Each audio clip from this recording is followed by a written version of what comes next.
မြန်လာแล้วမြန်လာတော့អော်နေတာဒီမှာတဲ့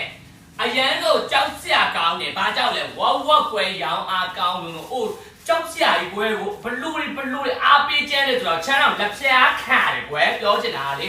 မတူလည်းမတူတဲ့ကုန်ပစ္စည်းမျိုးရောင်းတော့ဈေးကွက်ထဲမှာလူအကြိုက်အများဆုံးဖြစ်နေတယ်ပေါ့နော်နံပါတ်1ကစေတနာတွေအရင်ပါသွားတော့လေပစ္စည်းတွေကပေးစရာမရှိလောက်အောင်ဖြစ်တယ်ကွယ်ရှင်းပြလို့မတတ်တော့ဘူးကွယ်လောင်းနာလေးဒီမှာတညီတီးစားရေးစိန်ငပိရေငပိမောင်ငေတီးချက်မောက်ဆိုရင်မလောက်လို့ချမ်းမှဒီမှာတသိန်းလိုအမြန်အလူရညက်နေရတယ်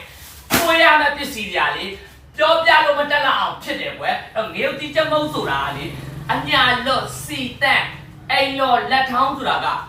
ဝဝကွယ်ရောင်းပေးတာအောင်ချင်းတယောက်တည်းစီရမှာတို့ကိုတို့တဲကြောနှလုံးသားတို့ကြောက်ကက်တို့တညီတီးစားရေးစိန်တကယ်တဘာဝအစိမ်သူ့ရဲ့ပုံမှန်ချင်းသွားမှထုတ်ရောင်းတယ်အမြန်ချင်းအောင်ဆိုပြီးစေးဝါးတွေမထည့်ဘူးတဘာဝရောင်းလို့တရင်သီးသားရေးစိမ်ဆိုတာလေအောင်ချမ်းအေးမအောင်ချမ်းဖြစ်နေတာငါပြီးကိုလေတောင်းမယ်နဲ့တဲ့ငါပြီးကိုမမချားနေအောင်နော်အဲ့တော့ရေတိုကဆိုင်ငါပြီးကိုမမချားပါနဲ့အောင်တောင်းမယ်ပါတယ်ခဏလေးတောင်းမယ်ထားတယ်နော်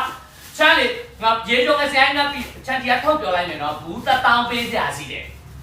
မမကြပါနဲ့တော့တောင်းမယ်လို့ဝက်ကွယ်ပေးကြမရှိတော့လို့ပါခဏလေးစောက်ပေးကြပါအောင်နော်စီးတဲ့ဟာလေးအစင်ပြေတို့ချိုတာပြီးစားကြပါအဲ့တော့အောင်ချိုင်းကပြီးမှစားခြင်းနဲ့သူခဏစားတခြားကပြီးစကားခြင်းနဲ့သူဝယ်အများကြီးရှိတယ်မြန်မာနိုင်ငံဈေးကွက်ထဲမှာဒါပေမဲ့ကိုကြိုင်းတဲ့တရားဝယ်တယ်အောင်ချိုင်းကပြီးရတော့ဝက်ကွယ်ယူဖြစ်လာတယ်လက်ပြားခါတယ်ကွယ်ချက်ထုံးနိုင်ပိုးမနိုင်အောင်ဖြစ်တယ်ဒါပေမဲ့ကိုရုံမှာကုံသွားလို့တခြားရုံမှာဆွဲပြီးတော့ချမ်းချားညံ့မရောင်း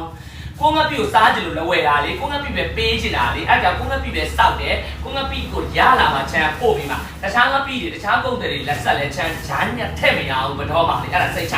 စီးပွားရေးလောကမှာဒီလိုလုပ်လို့ရတယ်ဒါပေမဲ့အောင်ချိုင်းဘယ်တော့မှမလုပ်ဘူးအခြားအောင်ချိုင်းတလန်းနဲ့ရှောက်တယ်အဲ့တော့ရုံးပြအဲ့လိုစေတနာမေတ္တာပါလို့လေအောင်ချိုင်းဆိုတာဖြစ်လာခဏနေကားတွေဝေါ့ွယ်လာမှာပေါ်ကြီးပို့ရမှာနော်အဲ့တော့အားလုံးကျေးဇူးတင်တယ်ချမ်းအဲ့တော့ငါပြီကိုတော့တောင်းမဲ့ထားတယ်နော်ငရုတ်တိချက်မဟုတ်ရသေးတယ်နော်ငါပြီကိုတောင်းမဲ့မြန်နဲ့ခဏတောင်းမဲ့ထားပြီလို့ပြောပြလိုက်တော့ရပြီနော်โอเคသဘောပေါက်လိုက်တော့လုံးဝလက်မလဲလောက်အောင်ပေးစရာပစ္စည်းမရှိဘူးဒါမှမဟုတ်သုံးစကားပြောတာခုမြို့တိုင်းမှာဆိုင်ဝဲတွေဖွင့်ချင်တယ်လို့ join တဲ့လူတွေအများကြီးရှိတယ်ပစ္စည်းမပေးနိုင်ဘူးမချပေးတော့ over day လုပ်ပြီးတော့ကြော်ကြားရုံတစ်ခုလေးနဲ့ပေါ်ပင်အနေနဲ့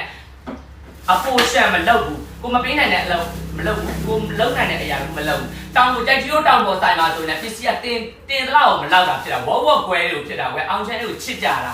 ပစ္စည်း quality ကိုလည်းယုံကြည်လို့ဝယ်ကြတာတကယ်ကိုကျေးဇူးတင်တယ်အရန်အားလုံးပေါ့နော်ဒါလေးပြပြချင်လို့ဝေါကွဲဖြစ်နေတာပေါ့